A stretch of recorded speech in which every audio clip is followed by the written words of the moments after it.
কষ্ট পাইছে। ও জালিম রে, ও জালিম রে। মেয়ের এমন মৃত্যু মানতে পারছেন না মা রাজিয়া সুলতানা। ও আমাকে কেউ ইয়ে করে। বৃহস্পতিবার নোয়াখালীর লক্ষ্মীনারায়ণপুরে নিজ ঘর থেকে স্কুল ছাত্রী তাসনিয়ার মরদেহ উদ্ধার হয়।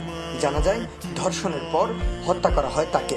আপনার মেয়েকে আপনি পুরুষ টিচারের কাছে প্রাইভেট পড়াতে পাঠাচ্ছেন কেন? স্কুলে পড়ুক আর কলেজে পড়ুক, আপনি পুরুষ টিচারের কাছে ওকে একান্তে নীরবে নিভৃতে প্রাইভেট পড়তে পাঠাচ্ছেন কেন? আপনার বাসায় পুরুষ টিচার আসছে, আপনার মেয়েকে একা একা পড়াচ্ছে কেন একটা রুমের মধ্যে? এই সুযোগ কে করে দিচ্ছে? আপনি তো ঘরের মধ্যে একটা পতিতালয় খুলেছেন। যখন একটা ছেলে একটা মেয়ে একা একা থাকবে, তৃতীয় পক্ষ থাকবে সেখানে শয়তান। আস্তে আস্তে সেই টিচারের হাতেই দেখবেন মেয়ে ধর্ষিত হয়ে গেছে। ধর্ষিত না হলেও মেয়ে নিজেই প্রেম করে পালিয়ে যেতে পারে। অ্যাক্সেস কে দিচ্ছে? আমরা দিচ্ছি।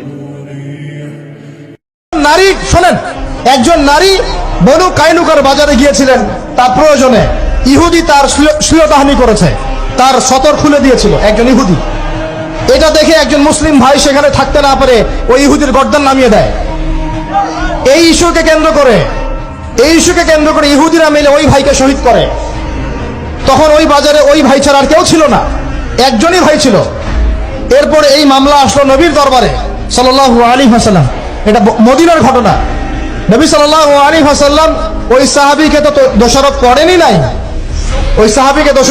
নাই, বরং নিজে বর্ম পরে অন্য সাহাবীদেরকে বলেছেন তোমরা বের হও, আমরা বনু কাইনুকা আক্রমণ করবো, ওকে এখান থেকে বের করে দেবো। একজন দিনী বোনের ইজ্জতের বদলা নেওয়ার জন্য পুরো বনু কাইনুকার ইহুদিদের সাথে যুদ্ধ হয়েছে। আর আমাদের বোনরা স্বেচ্ছায় ইজ্জত বিলি দিচ্ছ। তোমরা হচ্ছে মাটির তলে চলে যাও, তোমাদের বেঁচে থাকার চেয়ে মাটির তলে চলে যাও তোমরা।